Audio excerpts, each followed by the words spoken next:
When you're dragging ass out of bed, the hairs must up on your head. You picture the 20th Maine, and you're happy once again. Fight the battle against being slow with Little Brown Top Bro. As we mourn the loss of the Winter Lecture Series from the quality content you've come to love and respect from Addressing Gettysburg, let's all sit back with a warm cup of Addressing Gettysburg's Little Ground Top as we revisit classic lectures released under the AG brand during the years when no one else could figure out how to do it. Breathe deep that robust aroma as you open your fresh bag of Little Ground Top, roasted exclusively for us by Bantam Roasters. Then, let the notes of cacao, wildflowers, and toasted sugar dance on your tongue just before you hear information you'd never heard before and say, I never knew that. So get your bag of Little Ground Top online at addressinggettysburg.com/cafe or drop in at Bantam Roasters across from the Dobbin House. We hope you enjoy this trip down memory lane to those winter lectures that we've brought to you since 2020. Fight the battle against being slow with Little Ground Top, bro. From the Gettysburg Museum of History Studios, You're listening to Addressing Gettysburg. Hey everybody, and welcome to Ask A Gettysburg Guide number 3. And I'm sitting here once again with Tim Smith and Bob Steenstra. Hello, boys. Hello. How are you doing? And you know what? Let me just take a moment.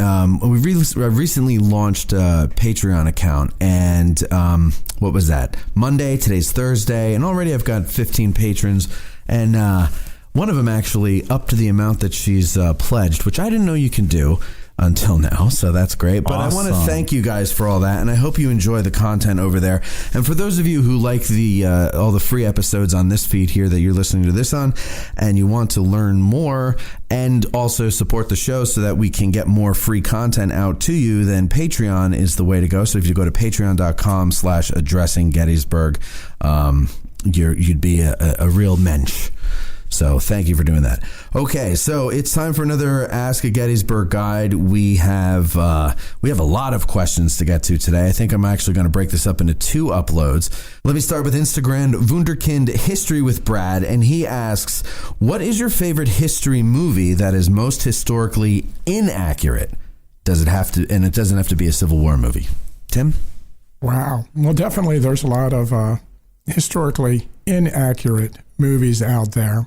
I think Civil War-wise, I'm a big fan of The Blue and the Gray. Oh, yeah. That was a series, right? So it was first a mini-series that was shown on TV. And I like the interaction of actual fact and absolute fiction, right? In the mixture and how they handle it. I also like the Civil War battle scenes in which they are unable to produce a lot of extras. So you have 20 guys against 20 guys. Right. And I have always felt that one of the reasons why there's not more Civil War movies is just the scale of a Civil War battle and how you have to have thousands and thousands of people in these movies that attempt to do it before there was computer generated action. They had trouble getting enough people to do it. And now when there's some really incredible scenes, also the mixture of the story was really good. Colonel Sharp, and there was actually sort of a Jenny Wade character. I think her name might have been Mary Wade. And she was killed at the Battle of Hanover in this one. So Blue and the Gray. It was the one with Stacy Keach, right? Yeah, Stacy Keach. And was it Virginia Madsen was the girl? Who was the woman? Well, she's the one who was on Newhart.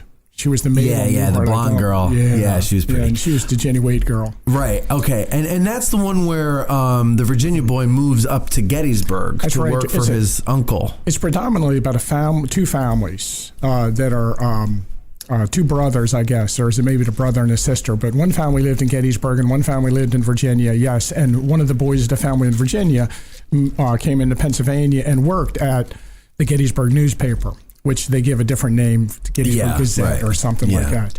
And he's an artist, and like he's at John Brown's hanging, and he interviews John Brown. He's and like Forrest Gump. He's everywhere. He meets Abraham Lincoln.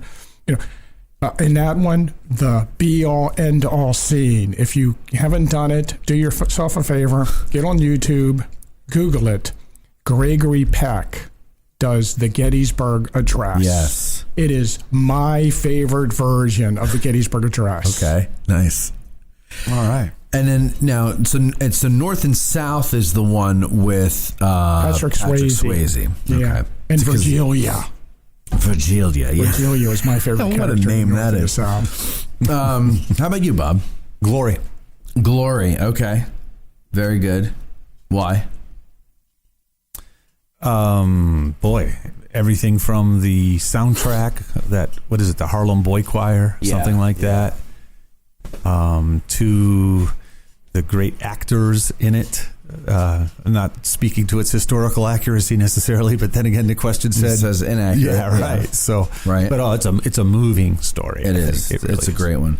Okay. Grant Harvey 15 from Instagram asks, I've always thought that the 8th Illinois Cavalry fired the first shots at Gettysburg. However, other regiments claim to as well. How did this controversy come about, and who do you believe was really the first to shoot at Gettysburg?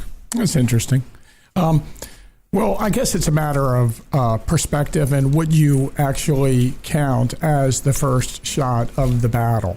But, you know, the main controversy is between the 8th Illinois and a guy in the 9th New York who later, I believe his name is Hodges, later says he fired the first shot from the bridge at Willoughby Run. And he is obviously mistaken. Okay. There's a lot of controversies like that where someone puts forth some false information. A short controversy starts, and, you know, people read it over the years, and it continues. It tends to have a life of its own. But let's get into some geography with that, though. So 8th Illinois is where? The 8th Illinois has a vedette post along the Chambersburg Pike near Marsh Creek at the current, across from the intersection of Knoxland Road and Route 30. There's a marker out there. There's a marker. First shot marker says at 7:30 a.m., Marcellus Jones took Sergeant Schaefer's carbine and fired a shot in the direction of the advancing Southerners. Right. And it's pretty well documented. And there's if you look down the road, there's a bridge going over across the Marsh Creek run. Bridge. Yeah, the creek. And so now where's the 9th New York at this point? Actually, the 9th New York should be somewhere north to the right of that. That's they probably had brigade. Squads on the Mumsburg Road, and perhaps they were out on the Carlisle Road, but this Wesley Hodges, I think his name is, off the top of my head, he writes that he fires a shot from the bridge at Willoughby's Run, in which would be much later in the battle, and it doesn't make much sense. But because there are no, I'm sorry to interrupt you, but no Confederates are coming down the Mumsburg Road when the battle starts, right? No, and he says, I think it's on the Chambersburg Pike. He claims that he actually fires it. Yeah. So maybe he was just hanging out with another regiment. Just a later shot at a later point in the morning, right. or then the controversy morphs into other units saying, "Hey, but we fired the first shot." The 17th Pennsylvania Cavalry is north on the Carlisle Road, and at some point early in the morning, they skirmished with advanced elements of roads coming down from Carlisle. And, in some of these scouts that are on these roads, if they encounter Confederates early in the morning, I guess they have the right to say that they fired the first shot of the battle. But to be clear, in what we refer to as the Battle of Gettysburg, it was the 8th Illinois Cavalry that fired the first shot of the troops that led to the battle. Right. Tim, God said that. Morgan Freeman, wasn't he God too? That's right. Yeah. He's in the introductory film at the Visitor Center, and he says it was Jones of the 8th Illinois Cavalry. If he says it, it must be true. Marcellus Jones from Naperville. The 8th Illinois fired the first shots at the Battle of Gettysburg. I gave a tour to a guy on a visitor center bus tour, and I always ask, did anybody have any relatives here? And one guy this year said, his great, I think it was, grandfather was this guy named Jones from the 8th Illinois. And this guy didn't even know that this was the first shot claim. He was very surprised when I told him. Wow. Now, on that particular type of tour, we couldn't go out there to look at the first shot marker, but I showed him the 8th Illinois Monument, and I said, afterwards I gave him a map and said, here's where you go see the first shot marker if you Wow, that's cool. By the way, Matt, this question wasn't on my list of questions. It's not? No.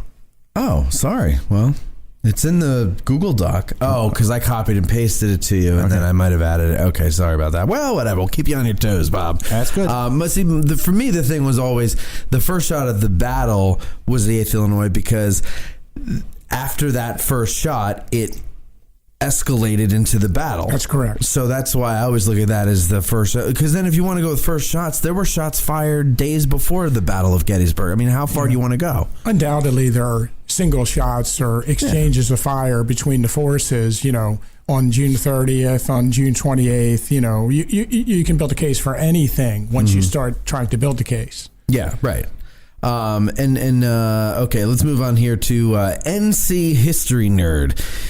You've answered questions pertaining to which units would be interesting to use as the basis for an hour of the battlefield. Is there a unique /funky perspective from which to tour the battlefield that you've tried or have always wanted to try? I guess like he's asking, if there's something that you've wanted to do but you haven't done because people don't ask for it, or it's not a standard tour, or what? This is Bob. One just came to my mind as you read this.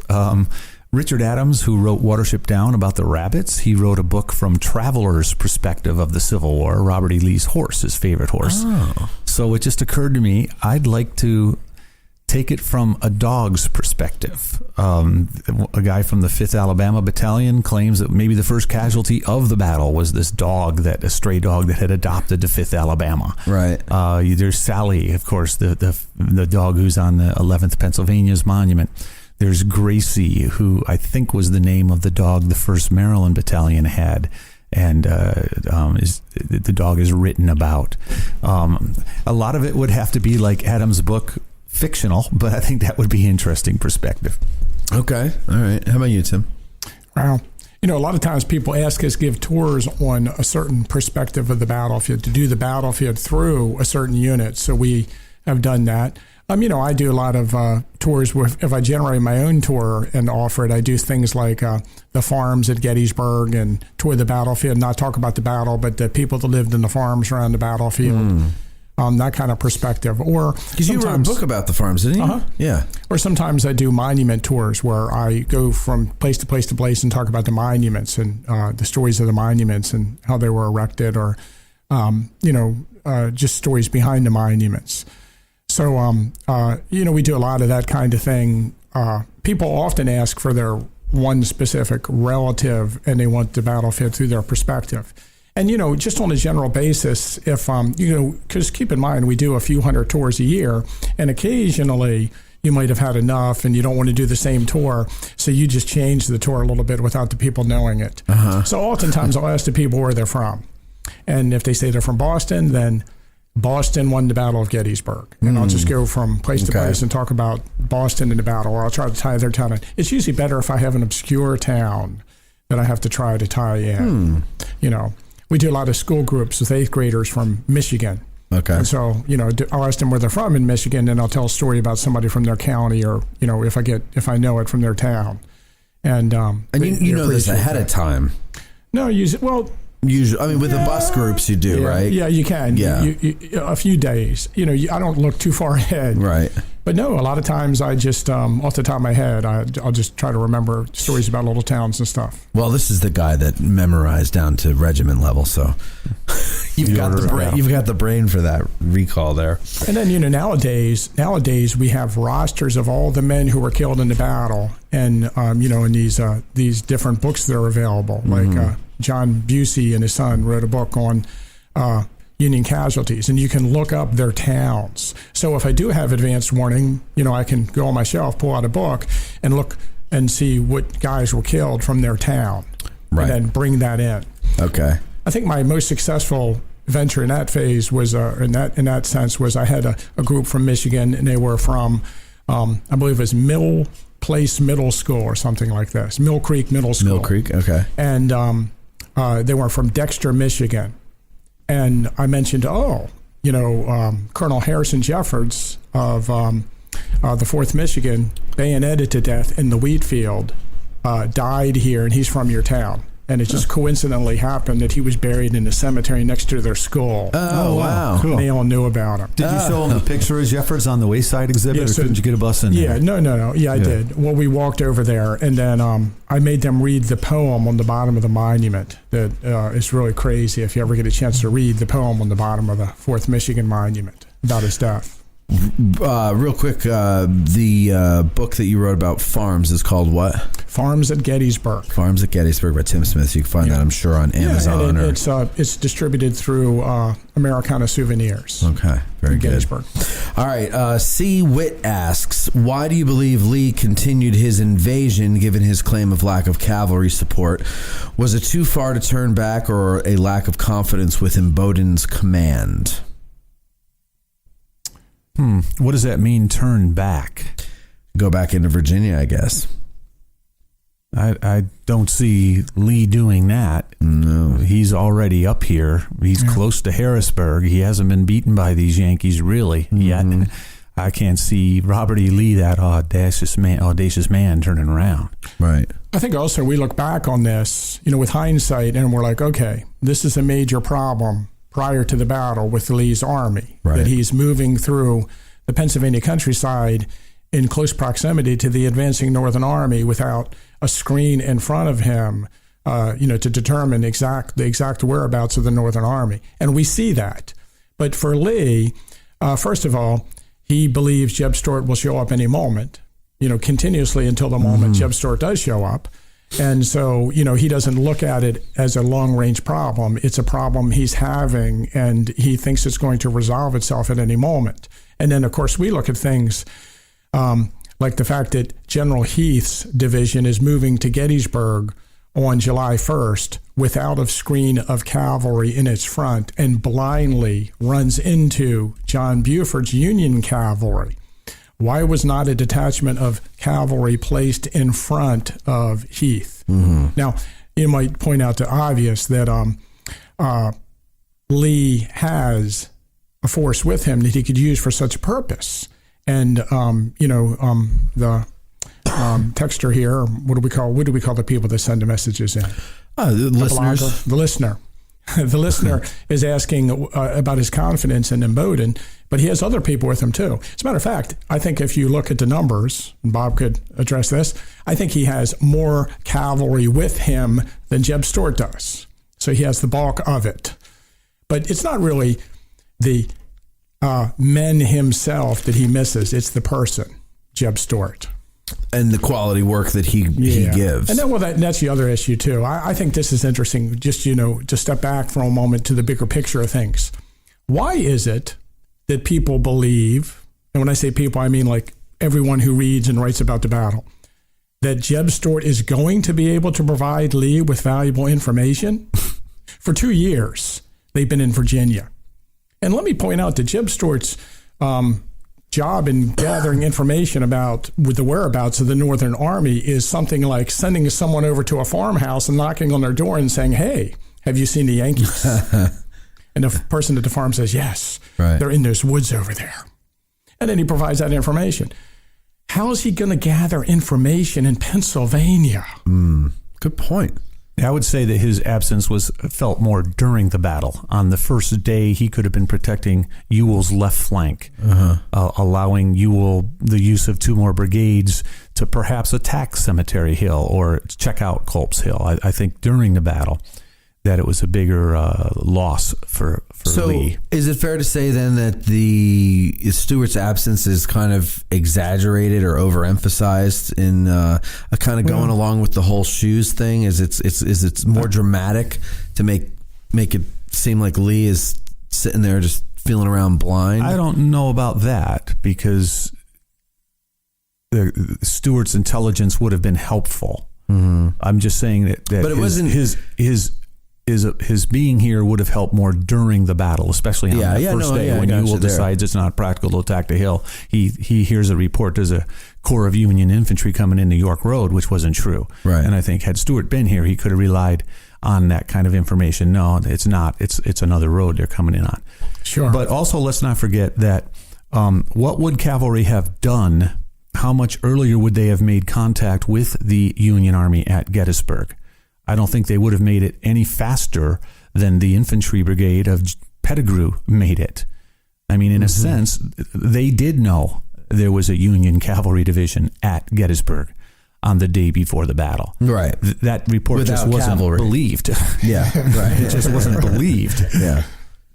So it's not right. It's not like they didn't know what they were going into. Well, two things. First of all, I think when you mention that is that it is a big issue for Lee, that he doesn't have information about the whereabouts of the Northern Army, and he's moving towards Gettysburg without a perfect knowledge of how many Union troops are in Gettysburg, what roads the rest of the Union Army is using to march on, how far are they away. And Jeb Stuart's presence could have assisted with all these things. There's no doubt about that. Mm-hmm. But in the bigger scheme of things, I'm sure everyone realizes that the reason people bring up things about Jeb Stuart like this is because they want to blame him for not being here and thereby provide Lee with an excuse as to why the South lost the Battle of Gettysburg. Right. So it quickly gets into this bigger thing. Yeah, it can't just be that Lee lost the Battle of Gettysburg because he was bested.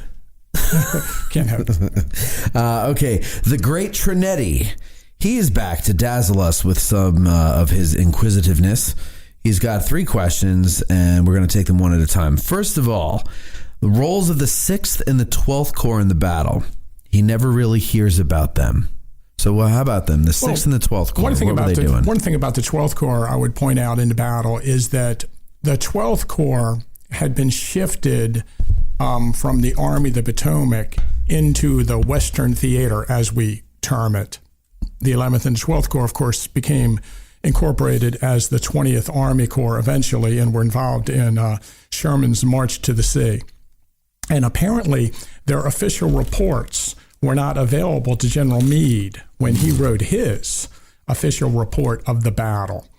And the 12th Corps historians complain about this later, that because General Meade and some of the early histories of the battle don't mention the prominent role that the 12th Army Corps played because they don't have access to the information properly, that their role in the Battle of Culp's Hill is diminished.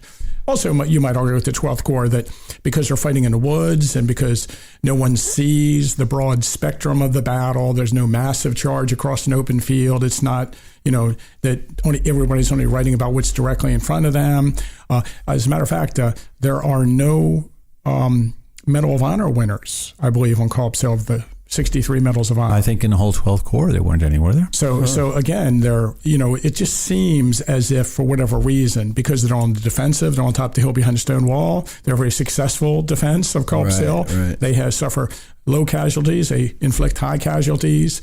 No one sees what they do. They're on the flank.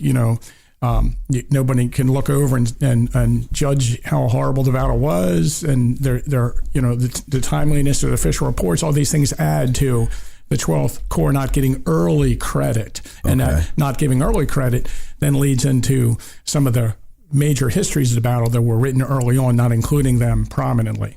Now, the 6th Army Corps. Should I do that one? And you can tackle the 6th Army Corps.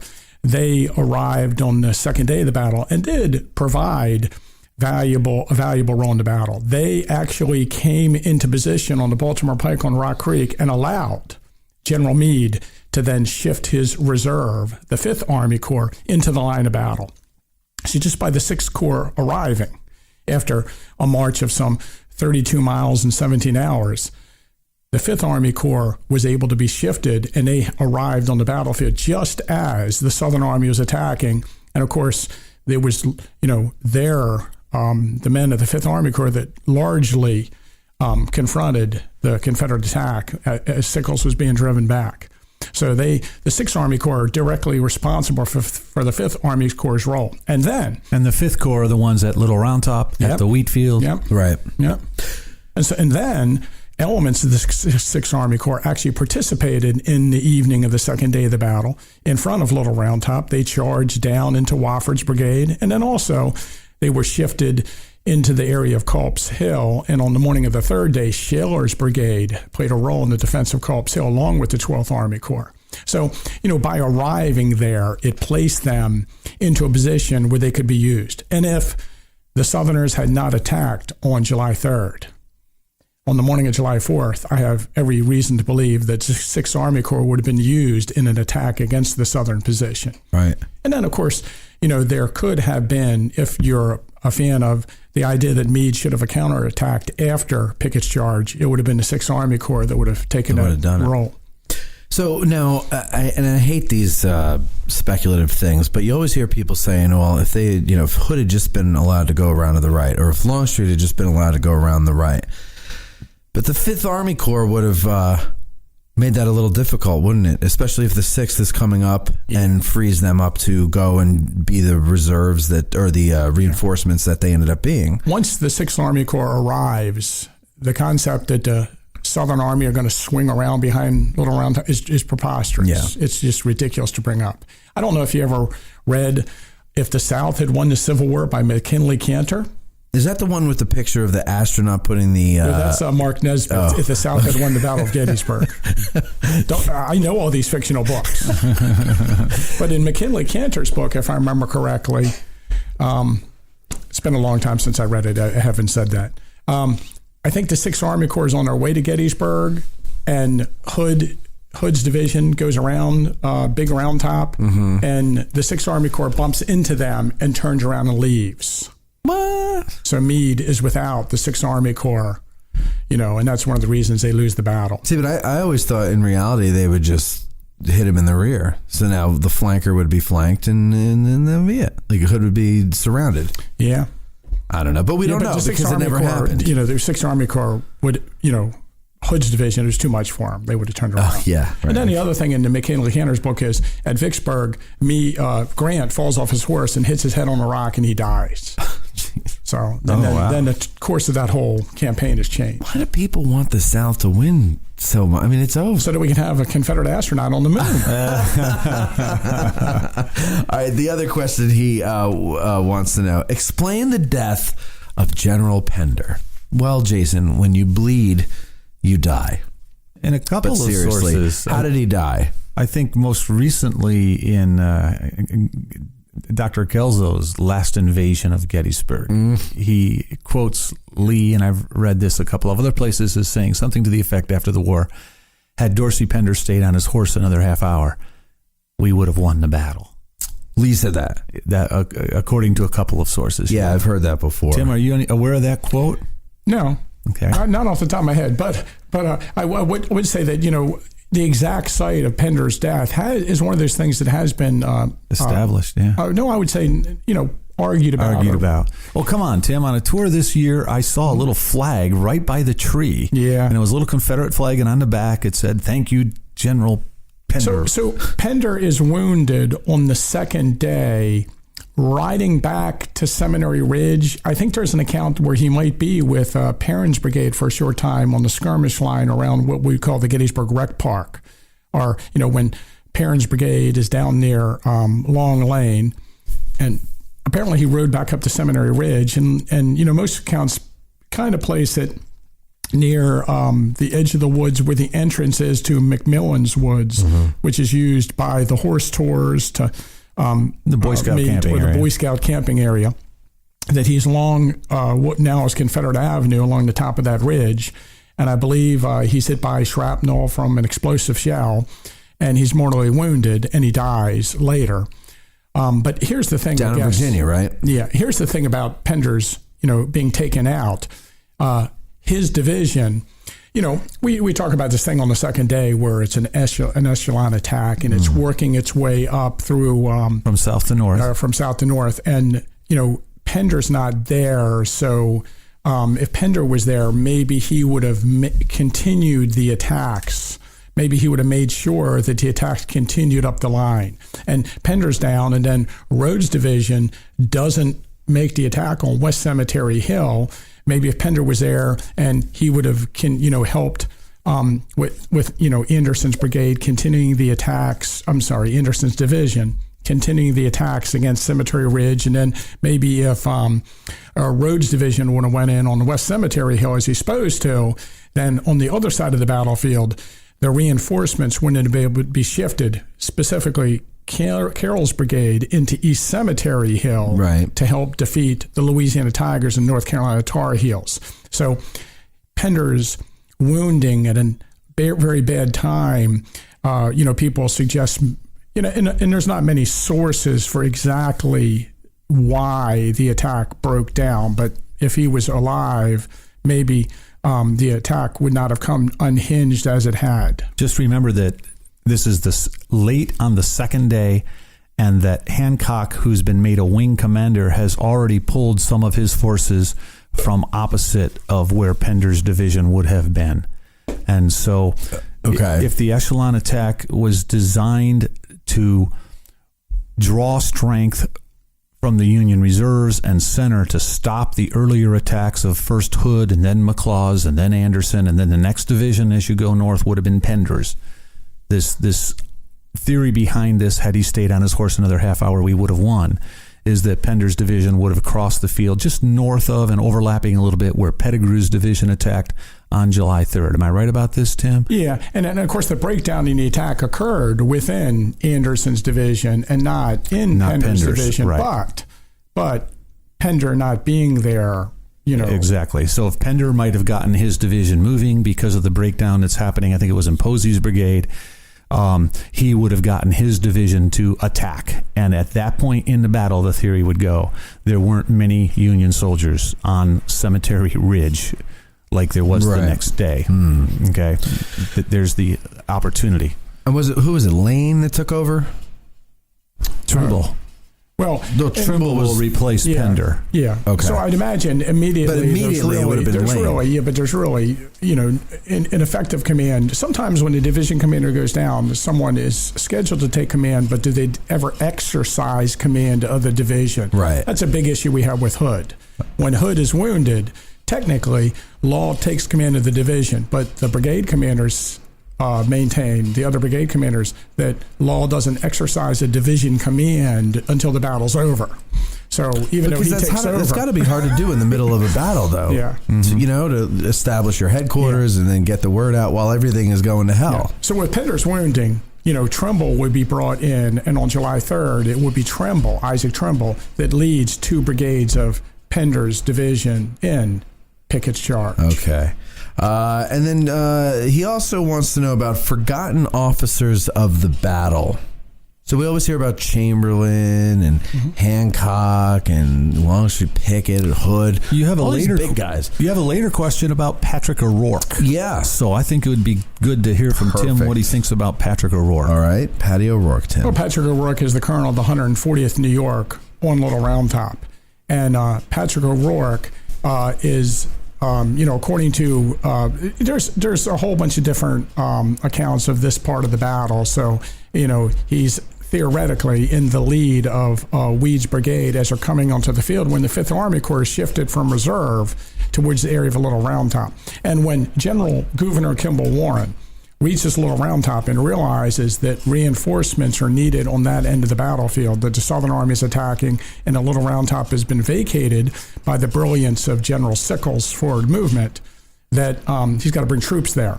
So he sends a message to General Meade, and General Meade sends a message to General Sykes, and General Sykes sends a message to General Barnes, and we know that Vincent's brigade will arrive there.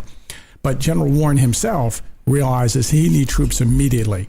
So he takes off down the side of the hill, theoretically through along the north wooded slope of just where the modern Sykes Avenue is down to the Wheatfield Road. And when he rides down to the road, he rides right up to Colonel Patrick O'Rourke. Now, this event in the battle is very interesting to me. It's always been interesting to me because General Warren is a staff officer. He has no troops under his immediate command. He has some officers with him, the Engineer Corps, but he doesn't have like a group of men that he's in charge of. And we know on the battlefield, generals can give orders, but they might not be your general. You really have to listen to somebody giving orders who's not your general. Right. It's like Bernie and Meade at Fredericksburg. Yeah, it gets in this weird, conflict. Well, as luck would have it, General Warren had commanded a brigade earlier in the war, and at 2nd Manassas, for instance, and the 140th New York, Colonel Patrick O'Rourke was in his brigade. So he happens to ride down the hill, and he rides right up to a guy that he used to be in command of, who knows him personally. Mm-hmm. What are the Who chances graduated of that? where in his class, Tim? He graduated first in his class from West Point. That was May 1861, and then the guy at the bottom of that class was George Armstrong Custer. So Warren explains the situation, and Colonel Patrick O'Rourke detaches his regiment immediately from Weed's brigade, which is technically against orders. And how big is this regiment? 526 men off the top of my head. Yeah, it's something in that range. It's a big regiment. It's a big regiment. And I say that because it says 526 men on the monument. I know, that helps. So Colonel Patrick O'Rourke leads his men to the top of Little Round Top, and the first unit in line, Company A, goes from column into line without loading their muskets and charges into the Texans that are climbing up the slopes of the hill. And Colonel Patrick O'Rourke is killed leading the charge. So right away, he's out. And, but the rest of the regiment comes up, loads muskets, reforms, charge, drives the Texans back, Little Round Top holds. And, Colonel Patrick O'Rourke today, he has a statue in Little Round Top, and people rub his nose for good luck because he graduated first in his class and he's Irish. But, his luck kind of ran out that day. He was killed leading the battle. Right. But I would say that one of the reasons you don't hear much about him is because he was killed. Very early. Yeah, and, he didn't have so he doesn't get a chance to write about what he did. And again, I mentioned this in one of our other episodes.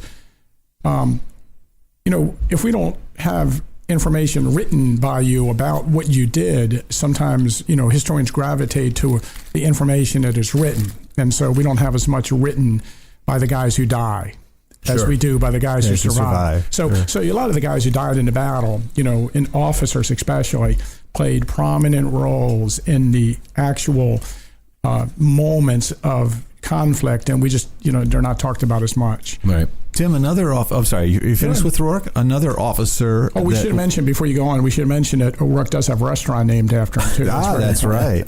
Later, a question was coming from Darth Etzcorn. Darth Etzcorn. Mm-hmm. And this person is asking about 2nd Lieutenant Stephen F. Brown and the Hatchet and the 13th Vermont. Wow. So we can kind of address both questions at once, too. Sure, there you go.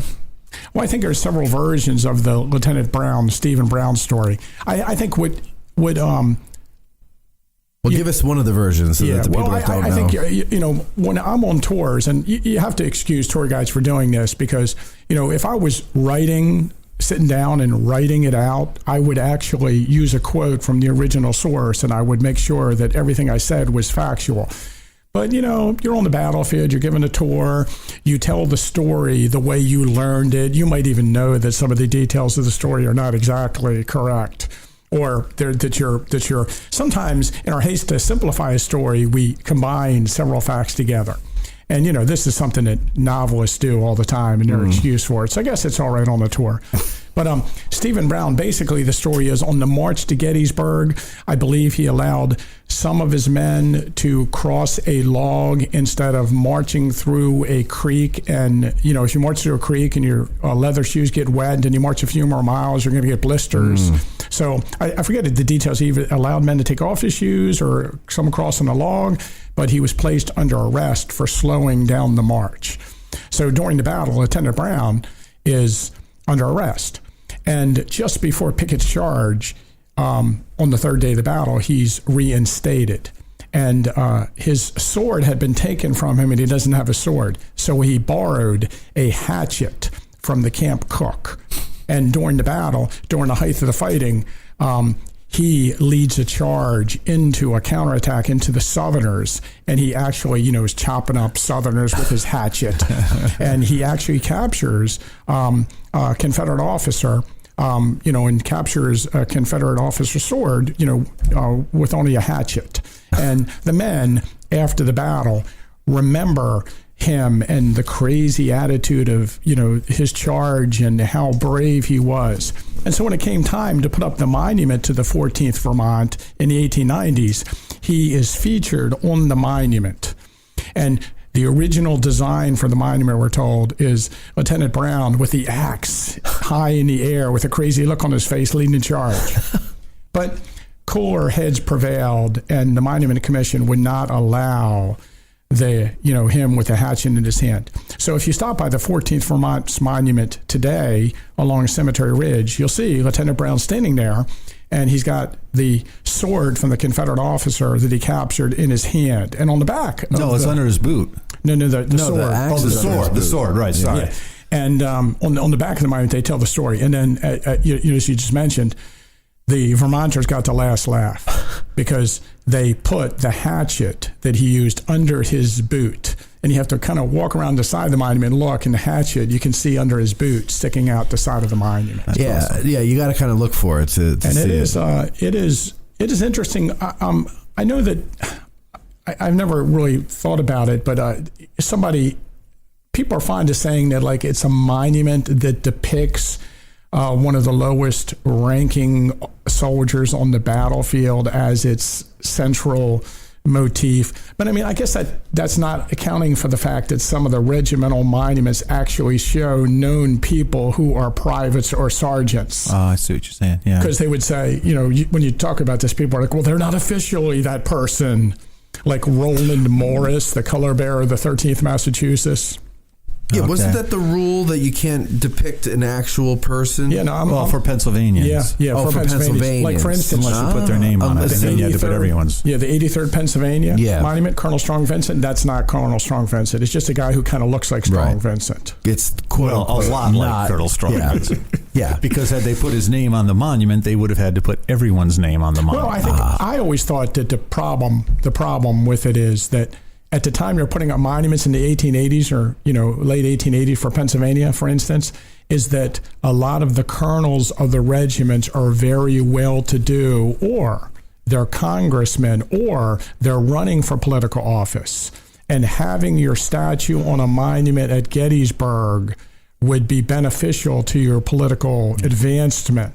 So they wanted to try to keep some politics out of if you allowed colonels to be put on monuments, all the well-to-do and influential colonels would have their monuments at Gettysburg. Of course, Vincent had already been promoted to heaven by this time. That's right. He died 5 days after the battle. Dead commanders probably shouldn't be accounted for in this. If I remember correctly, and our listeners can check me on this, I think the first monument on the battlefield outside the National Cemetery that depicts a officer in the battle, his likeness, maybe I'm really reaching here, is Augustus Van Horn Ellis of the 124th New York. Okay. Another one of those lower-ranking officers the earlier questioner wanted to talk about. But he's got a statue on a monument. And I think we're still in that question. Oh, we are? Yeah, we are. Forgotten officers. Forgotten officers. Van Horn Ellis. With a great first name, Augustus Van Horn Ellis. Yeah. He's awesome. Now tell us why. What did he do? Oh, of course, he was the colonel of the 124th New York, who was part of Ward's brigade that would fought in the defense of Devil's Den. And during the height of the fighting, as the Confederates were advancing on Devil's Den, the 124th New York is on top of the hill behind, in a defensive position behind perhaps a stone wall, behind some rocks. And what are you talking, like triangular field area? Yeah, they charged through and down into the triangular field. So above that, we generally refer to it as Houck's Ridge. And during the height of the fighting, one of the captains comes over and says, I think we should charge. And of course, they're on top of the hill behind some rocks. They probably shouldn't charge. And a few minutes later, after the Confederates are advancing and another column of Southerners is coming behind them, the captain rides up again and says, we need to charge. And eventually he brings up the horses, the men mount up. And another of the officers, the three officers, the Lieutenant Colonel Robert Cummings, the Major James Cromwell, and Augustus Van Horn Ellis mount. Lieutenant Colonel, he rides off to see about Smith's guns, and he's wounded apparently, and rides off, so he's not involved in the charge. But the major and the colonel actually lead a charge of the 124th New York down the ridge from the top of Hawks Ridge through what we refer to today as the triangular-shaped field into the Texas and, oncoming Alabamians and Georgians. And another officer rides up to Colonel Cummings just before the charge and says, hey, I don't think this is a good idea. I'm paraphrasing. Mm-hmm. And that's where Colonel Augustus Van Hornellis says, the men must see us today. The wrong men saw them today. Yeah. So, and I think in that quote, he kind of sums up the role of the officer in the Civil War, showing that, that you might die, but you have to follow orders and you have to lead the charge and you have to, you're in charge. And so you set an example. And a lot of the times when that happens, the men die. Looking at everything that happened there in the next few minutes, they probably should have stayed on top of the hill. Yeah. But Augustus Van Hornellis is killed leading the charge. The major is killed, Major James Cromwell leading the charge. So they lose 2 field officers in that charge. And, you look around all the regiments in the battle that have 3, they all have 3 field officers, the major, the lieutenant colonel, the colonel. Off the top of my head, I can think of the 69th Pennsylvania loses 2 of their field officers, but losing 2 of the 3 field officers during a charge is pretty severe. Yeah. And Cromwell, when he was shot off his horse, he split his head on a rock down there in a triangular field. And I can't remember who it was, but someone brought the body back up and placed it on the boulder where his monument is today. Okay. And for the listeners, right just north of Devil's Den, if you've taken the auto tour route, you've gone around Smith's Battery, those 4 guns at Devil's Den. It's the next monument. There's a very placid-looking colonel with his arms crossed over his chest, and that's Colonel Augustus Van Hornellis of the Orange Blossoms, the 124th New York. All right, very good. Let's take a quick break, and we'll be right back. Think outside the bus and let Getty's Bike Tours show you the only way to truly experience Gettysburg. There's a reason why Getty's Bike Tours is the longest-running bicycle tour company in Gettysburg, and that's because they put the customer's experience at the top of their list of priorities. Follow a licensed battlefield guide through some of the most legendary ground in American history. There's a tour route for everyone, from the newbie to the hardcore history buff. So go to gettysbike.com or call 717-752-7752 and book your reservation today. Mention addressing Gettysburg and receive 10% off your tour. That's gettysbike.com or 717-752-7752. Discount does not apply to rentals. Okay, the last question from the great Trinetti is, why don't we hear much about the assault of the Louisiana Tigers, and do you have any anecdotes from their fighting to share? Why don't we hear a lot about them? Because that was quite an interesting fight, wasn't it? I don't know. I mean, I think, to me, I guess I thought we did hear a lot about it. But, okay. Well, he's in high school. It depends. It depends on, here's what I would say right off. There is no auto tour stop on East Cemetery Hill on our battlefield maps. So if you're taking the general tour of the battlefield, and, I tell you, a lot of what is popular about the battle and what is not popular depends upon, the tour route today. Yeah. So let me, if I go back in time machine here and visit with some of the veterans, make sure that you put your monument at a spot where people can visit it. I would suggest a parking place in front of your monument. Sure. But make sure your monument's on the tour route.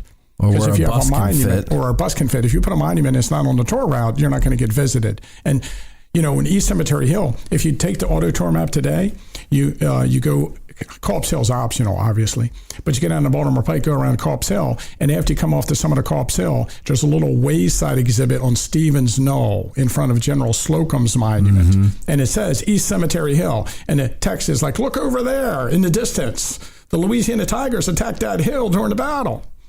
So you never actually go there. Right. There is no parking at East Cemetery Hill. You can actually go around into the private parking lot of the Gettysburg Tour Center and walk over to it. You can park over at the National Cemetery parking lot on the Tonytown Road, walk through the National Cemetery, then walk out to Cemetery Gate and get to East Cemetery Hill.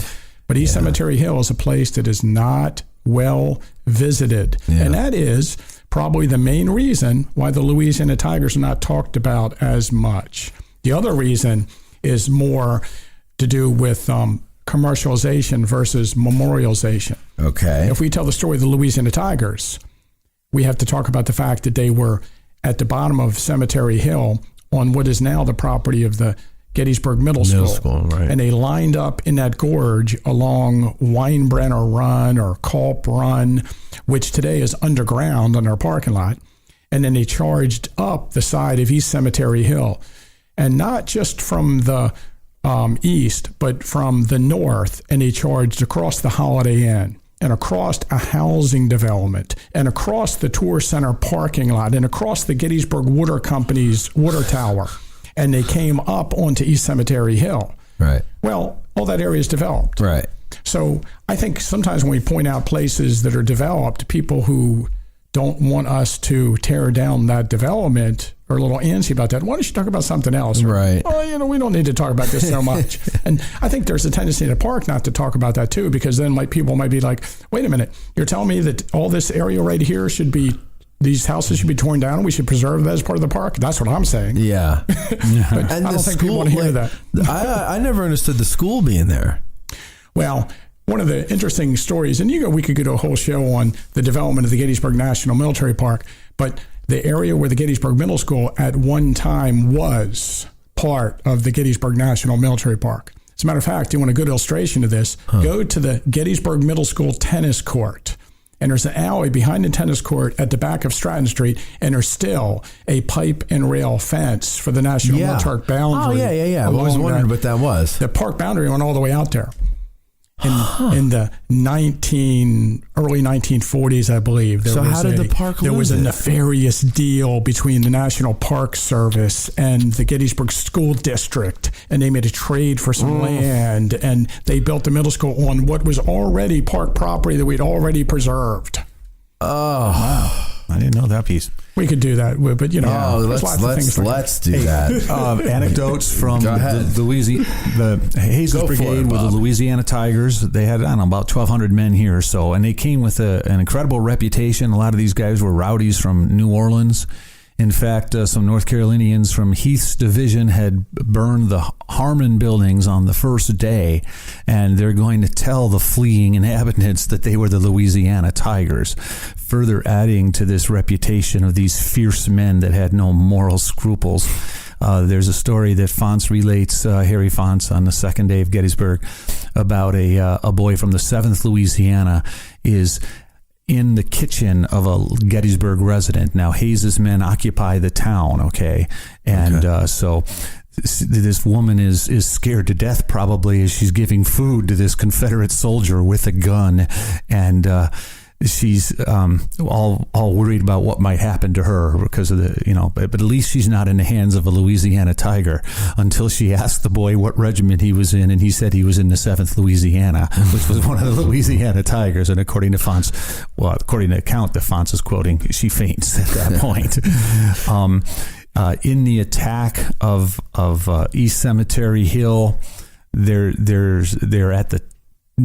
fighting amongst the batteries of the Union Army up there on Cemetery Hill. And a boy, I think from the 8th Louisiana, will say something like, I take command of this gun.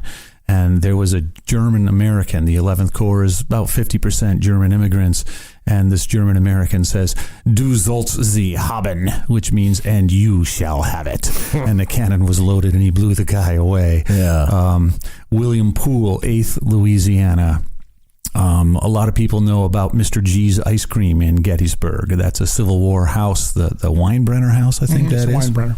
And right across the street, though, was the mirror image of that house. Today, it's where Unity Park is. Yeah. And the main battle line of the Confederates in Rhodes Division and Early's Division will be at Middle Street. Maybe not Rhodes, but Early's Division will be at Middle Street. But the skirmish line is up all the way to these buildings we're talking about where Unity Park is. And in the McCreary House, in the back door, the body of William Poole was found. I'd like to think of in a pool of blood, but he had apparently opened the back door and put a kitchen table down.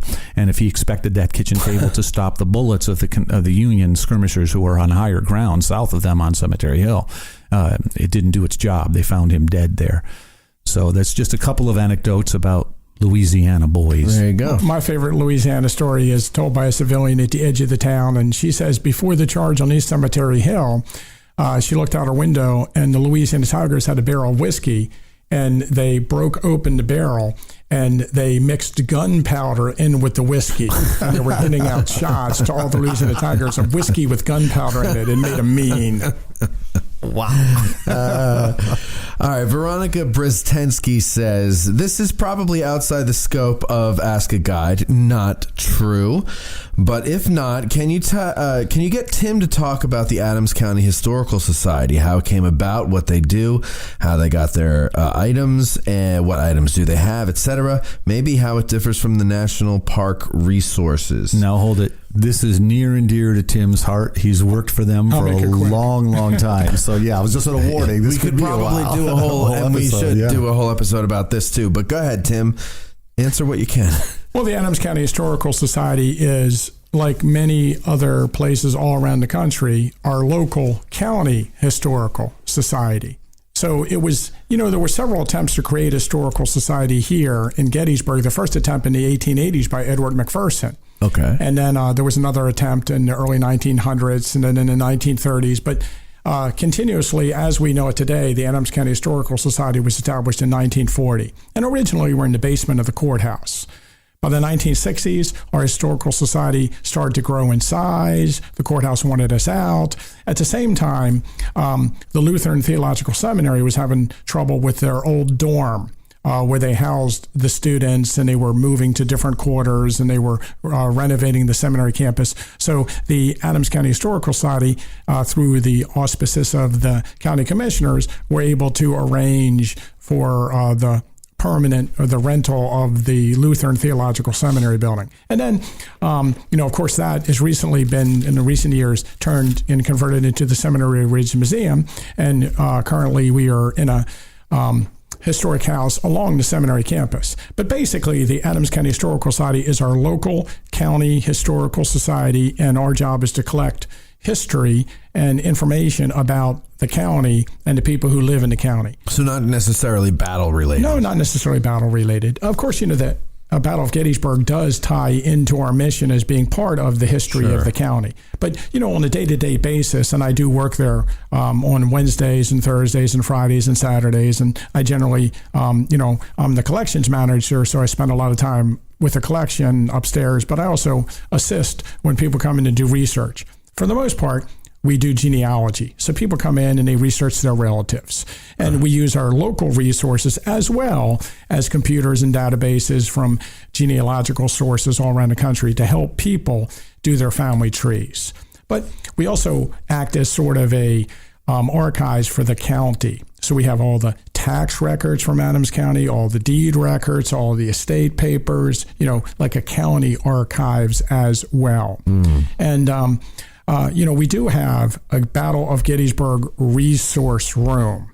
So people can come there and they can do research on the Battle of Gettysburg. And, I've been there as a volunteer and then an employee. I started, I think, in 1989. So I've been there. Oh, you've been there a long time. A long time. Oh, okay. And I have always tried to organize and collect and make available the accounts of the people who live here at the time of the battle. So our forte is the civilians that lived in the area at the time of the battle. And we have files on all the major civilian accounts, and we try to promote the civilian accounts, and we try to make it easy for people who are writing books on the battle to come and use our resources so that when they write books on the battle, that they can incorporate the accounts by the local citizens. And so more and more and more, you see books, modern books, incorporating the local story into the story of the battle. Right. And that's, that's one of our primary missions.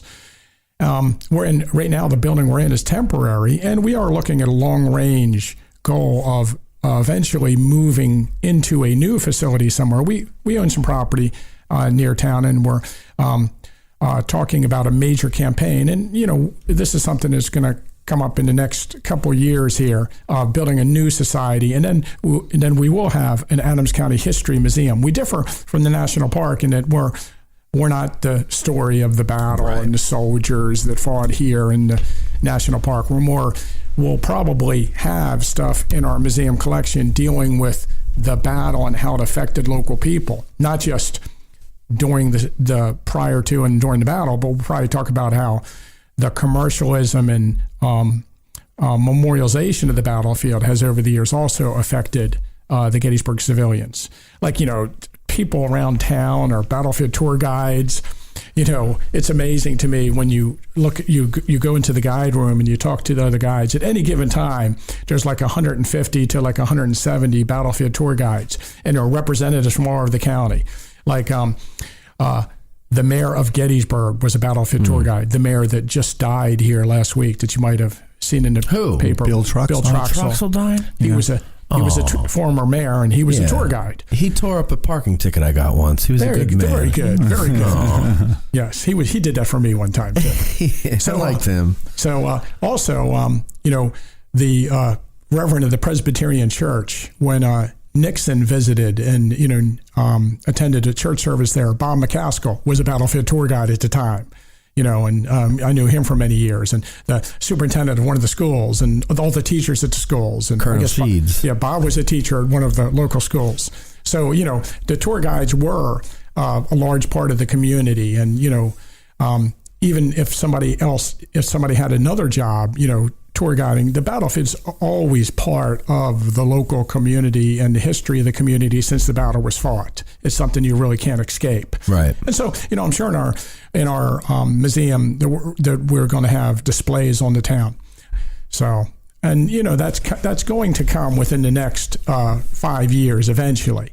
But so it's interesting. The society started in the courthouse, and then went to the seminary building, and then we're going to go to another museum. But our museum will be much different than the Park Service Museum, and our primary story is the history and development of Adams County, not the battle.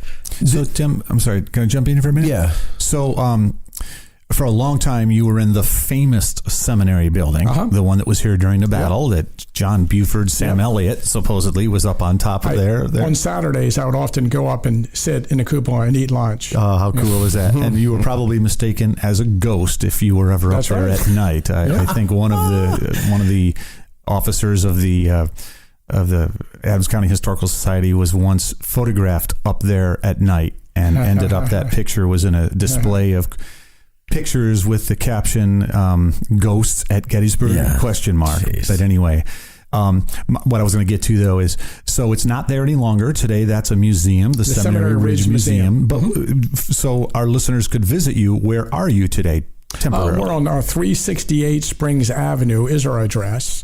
And there is a $10 research fee, unless you're a member. And then, of course, you come in and research as much as you want for free. How much is it to be a member? $40. You can it's the lowest level a year, yes. And then we have different levels of membership, because sometimes whole families join. But we have students, like students at Gettysburg College or Gettysburg High School, they research for free. Or people studying to get their license to be a guide, a lot of people come in who, they might be studying to be a guide, and then we sit in a Civil War research room. We also have, since battlefield guides are part of the community, battlefield guides have donated their libraries of Civil War books to us. Oh, cool. So we have some pretty nice, rare regimental histories of the battle, or early texts in the battlefield. I personally have already donated all my collection of pamphlets and memorabilia of the battle. Oh, neat. So, I have, in my collection, all the early tour books by all the early tour guides, and, the tour book of the National Tower. Oh, cool. I have brochures from every all the touristy stuff attraction in town. I was always into the tourist industry. Yeah. And my collection of postcards of all the motels that ever existed in town and all the museums. Oh, that's awesome. Because I'm kind of interested in that too. That Jim Weeks book. Have you read that? Yeah. I like it. Are there any other books about that on that subject? On commercialization and memorialization? Yeah. No, that's weird, right? I read about it sometimes, and I read Week's book, and it seemed like he was getting way too deep into it. Yeah. Like when... But it's the only book out there. Yeah. But like when the Mumpers open up a gift shop in the Jenny Wade house... I don't think that they know that they're starting a trend of battlefield commercialization that will continue into the present day. No, I'm pretty sure most people I think they're don't just know trying that. to sell a postcard and make 10 cents. Yeah, exactly. All right, Civil War Footsteps asks, Civil_War_ Footsteps. I can't stand the underscores. I've read that Union veteran groups vehemently oppose the inclusion of Confederate monuments, not surprising. When and what was the first one, and did protests from veteran groups ever die down? So what was the first Confederate monument? Okay. Do you happen to remember? Well, I would just say that, it depends on how you qualify it, but the first Confederate regimental monument is the 2nd Maryland Infantry on Culp's Hill, which was placed in November of 1886. Now, let me, real quick, was that before, what is it, the 4th Alabama? There's a marker there, and that was the early 1900s, a little marker on So that was Confederate after. Avenue. Yeah. And that was put up by the federal government, though, right? The 4th Alabama marker? It's a little iron plaque. No, but it was... Okay, the Gettysburg National Military Park Commission that was established in 1893 had 3 members. Okay. And it was earmarked that 2 of the members would be Northern veterans and 1 would be a Southern veteran. Okay. And I think William Robbins was a member of the commission, not one of the first members. I think the first Confederate member was a Florida veteran named Forney, but William Robbins became one of the commissioners, and that was his unit. The 4th Alabama. So he made sure that a marker was placed there on Confederate Avenue to the 4th Alabama. Okay, so it wasn't the government, it was yeah, but it kind of was... he had the government do it, but the purpose of that monument was at that time that the Park Commission realized that the Southern Army was not well represented on the battlefield. And Robbins' idea was to, and some other people in the park, was to create this Confederate Avenue. And the Confederate Avenue would be the place where we would interpret the Confederate actions of the battle. The Confederate veterans themselves preferred, placing markers or monuments at the spot where their units fought. And the Northern veterans really didn't want that. And the commission really didn't want that. So William Robbins is kind of putting that up, saying, hey, look, here's my unit. We put up a marker back here near, on South Confederate Avenue, to mark where we started our advance from, and so everybody else can do that also. But the Confederate veterans kind of didn't want that, and so they purposely, they really didn't do that. I mean, there was another marker put up to Robertson's Texas Brigade near the Texas State Monument in that same era. But eventually, they put up brigade plaques. So today we have a plaque for every brigade that fought in the battle, north or south. And the Southern Brigade plaques are along Confederate Avenue with the rounded granite bases. Now, they're not monuments. They're markers. So, when we talk about our monuments, we have, I don't know. It depends on how you count. I think Fred Hawthorne, he has, like... 1,400? No, it's even higher. Oh, higher. Yeah, it's over 1,500 monuments, markers, and tablets. Because it's really difficult when you count. What do you count as a monument? What do you not count? Well, you just said markers, monuments, and tablets. That's right. Yeah. So what about memorials? So there's in the bigger scheme of things, I would say this, that there's not Confederate monuments on our battlefield. Not many. There's like 1,000 monuments, markers, and tablets, or, depending how you count. If you count the signs that say, the Forney Farm once stood here, or this is Cross Avenue, that we're counting those. Okay. When we get up to that total. All right. So, okay. So if we count, let's say there's 1,500, only 20 of them are put up by Southerners. Yeah. So the brigade plaques are not monuments. But let's talk about why. Hold on, real quick though. You said markers, plaques, monuments, right? There's also memorials, tablets. So these aren't interchangeable words. They all mean something, right? Okay. Well, how about if we talk about things that were dedicated? Because really the brigade plaques are not dedicated. Right. No. So the little tablets that you see around. Yeah. When he says about a score but there's 20, maybe a little more than 20. He's not counting all those tablets that the War Department put up and things like that. I don't even think that would count the 4th Alabama. Now stop there. You're saying the word tablet. So explain to the people what tablet means as opposed to a monument, an iron or a marker. Okay. So today, if you're on the auto tour, you'll see these wayside exhibits where there is a picture often and a brief description of what happened here on the battlefield. Would you consider it's in color? Them? Those I wouldn't consider those tablets, markers. But what are they doing? I consider they are informing a modern audience what happened there. Right. And so when the War Department puts these tablets up, it's got some of that there too. It's also marking the position of the Confederates, which is where they began. But I'm trying to get to a very elementary thing here for people who are new to all this. When you say tablet. Okay, and now they've heard this, and they're going to go around the battlefield. What are they going to see so and you're say, looking at, that's the tablet? You're looking at usually something made of iron or bronze, and it is often, if it's Southern, it's black, and it's got white paint, I think, written on them. Am I right about that? Because some of them... See, I thought those were some of them. I thought those were the markers. Well, those are the markers. Okay, I thought the tablets were the ones that for the brigades and the divisions and the corps. Okay, the giant slab of stone with the iron on it were not put there by the veterans for the purpose of honoring them. Correct. Correct me if I'm wrong, Tim, because you probably know more about this. They were put there by the War Department in the late 18 and early 1900s just to mark where the Confederates were and to help tell their story.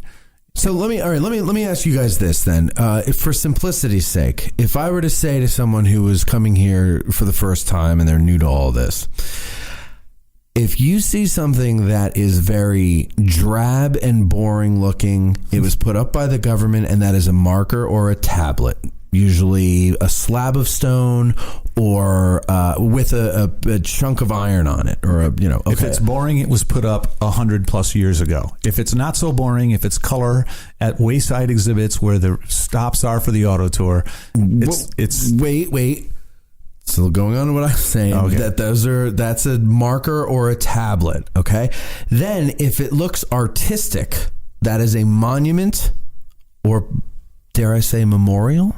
Sure. I mean, I don't think there's one name, and I don't think people have asked me this all the time. What's the difference between a monument and a memorial? Mm-hmm. And no, I don't think there is a difference. Right, okay. Because we call memorials like state memorials. The North Carolina Memorial that was dedicated. I think Tim used a good word there. If it was dedicated, it means that there were a group of people who thought it was important enough that they spent money for this, and they came here and they dedicated that monument at a particular point. Okay, the most recent of those we talked about last time, I think, the 11th Mississippi in the year 2000. There were a group of people there that thought it was important enough, and there was people, private citizens, who donated money for that, and they wanted to honor a particular group of veterans called the 11th Mississippi, even though no one in the 11th Mississippi was still alive in the year 2000. Okay. Most of the monuments that people think of monuments at Gettysburg were dedicated like that by Northern veterans who came 20, 25, 30 years after the battle, and they're placing somewhere on this battlefield where they fought a monument to what does a monument do? It monuments so that for all time, as long as it stands there, people will know this is where we were, this is what we did. And those are the kind of monuments I think that Tim's talking about when he's talking about maybe 20 or so, although most of those were not even from veterans. So why did Confederates not put many monuments up here? Well, they lost the war. The automobile had not been invented until much later when most of the monuments were placed here. And so would Southerners want to come all the way from down south by train? It would take quite an effort at a time when their economies are still recovering from the war. Would they want to put monuments up here at this place where they lost? No. So what do they do with their money to put monuments up? They're putting them up at their counties, their county seats of government, like Adams County. Gettysburg is the seat of government. In the town square. In the town square, yeah. Right. So there's not many of those. The one that I'm aware of, and Tim, you tell me if there's more, is the one that he mentioned, the 2nd Maryland on Culp's Hill. But those guys are from Baltimore. They're local. It's fairly close. They can come here to see their monument. So, but for the South, we have memorials, though. State memorials. State memorials, which I think is different. See, like a monument, I think they are specific things. A monument is something that marks something monumental, where a memorial is other people's tributes to the soldiers. So it's the state's tribute to its soldiers. They're memorializing their boys. Whereas the monuments are the actual participants marking the monumental thing that they did, the spot where they did something monumental. I suppose, but what is the Pennsylvania thing called? Is it the Pennsylvania Monument or the It's Pennsylvania a memorial. And it's a state memorial. But most people will call it the Pennsylvania Monument. Well, yeah, because I think people interchangeably use these words. Yeah, but they're not interchangeable. But in the one case, most of the memorials like that represent all the men from a particular state. And in my way of thinking, most of the monuments that I'm calling monuments are regimental monuments. Here's what I like to point out in this controversy. A lot of people that I talk to on the battlefield who ask me about this, and it comes up occasionally in tours, people are curious about it, especially, in recent years where, we see Confederate memorials or monuments being removed, is that they think it's a modern thing. And they think that a lot of people believe that they're trying to erase history or these people or this is something new, like no one had a problem with it before. No, that's not true. This is an issue that has always been with us. And one of the issues early on was that Northern veterans simply did not want Southern monuments on the battlefield. There's no escaping that. Right. The Northern veterans do not believe that we should be commemorating the actions of the Southerners in any way, shape, or form. Yeah. I mean, think about it. They didn't want him there. Remember a few years ago, there was a big controversy because people wanted to put a mosque near Ground Zero, and everybody was all up in arms about that. It's the same kind of a emotion, I would imagine, for the Union veterans to the idea of having a monument to people that they fought against for years. Being put up the same way people reacted to that mosque being put up there. Yeah. And get to the gist of the listener's question. The second Maryland monument was placed, the second Maryland Confederate monument was placed in November of 1886. A lot of the Northern veterans believed that the Marylanders snuck it there in the middle of the night. It's on Culp's Hill. And there's an article in the paper, the Pittsburgh GAR actually got together, took a vote, passed a resolution that the monument be removed from the battlefield, and it was publicized in the Northern newspapers at the time. So right afterwards, Northern veterans are protesting the Southern monument on the battlefield, and there's a big controversy over it. The only thing that really saved the Marylanders, and the reason the monument's still there at the same spot, is because they strategically placed it outside the Northern entrenchments. So if you look, there's the Northern entrenchment runs right beside the road, and it's placed just on the other side in the Confederate area. If they had placed it inside the Northern line of battle, it would have been removed. Okay. The other monument that was early on put up to honor a Southerner is, and I guess we don't feel the same about, or they didn't feel the same about this, is the marker where Armistead fell, put up by the Armistead family inside the angle. And I point out, if somebody asks about it, there's only two monuments. There's only two Southern monuments inside the Northern line of battle at Gettysburg. The advanced position marker for the 2nd Maryland, which people don't talk about much on Culp's Hill, and then the Armistead Fell marker. But, in that sense, it's commemorating the death of someone. And even before monument, the first Civil War monuments are monuments that mark the death of someone, or the mortuary monuments. Like at Bull Run, who is it? Is it B? Bernard B? He has the guy with the Bartow. quote? No, I think it's Bartow. Bartow. There was a little marker for where he fell. No, there was B right below where Jackson was. Yeah, B is there, but he did die in a guy named Bartow, though. Okay. I think 8th Georgia had a monument. Okay. Bartow, you say? I haven't been there in years, so you might be right. But he doesn't have it there anymore. It's not there anymore. But, there were markers that were placed, like the Soldiers National Cemetery monument, or the one at Second Manassas, to honor dead. Yeah. And, I think the concept of honoring the sacrifice of your soldiers is something that most people don't have any issue with. The issue with that the Northern veterans were concerned with the Southern monuments is that they would put statements on about how they were right. About how they were, and to me, today, that's the thing that I look for on some of the monuments that people question. What is the statement of the monument? What is the monument commemorating? And are we commemorating the men who died, or are we, trying to commemorate a cause that they fought for. And it is controversial. And so here's the thing. The Northern veterans dealt with this from the 1880s until the early 1900s. And then they came with this really cool concept of putting up brigade plaques to tell the story of the Southern units in the battle, to mark the position where those units started from without memorializing their actions. And what would they base that information off of? Because that was the government putting that up, right? Yeah, well, at that time, the government had published the official reports of the War of the Rebellion. We talk about the official reports that were written by the commanders of the troops that fought here, the generals, the colonels, the regimental commanders for the most part, the brigade commanders, and how each one had to write a report of their actions, the North and the South, and those reports were submitted right after the battle to their immediate superiors and on up the chain. And these official reports were held in Washington, D.C., but in the 1880s, early 1880s, they were compiled into the official reports of the War of the Rebellion. Okay. And they were published. And so, now we have access to them, but we forget that they weren't published until a little bit later. And then those publication of those things gave information. So when you go around the tablets and markers and you see the numbers given on them, they're from the official reports or they're from the official account of the battle. And the tablets might be, we used the word boring a few minutes ago.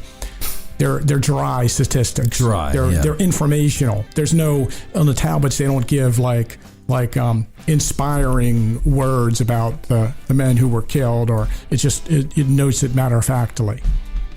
And so, it was a good, it really, really is helpful that they put up these brigade plaques, and not just Gettysburg, but also in Antietam and some of the other battlefield parks.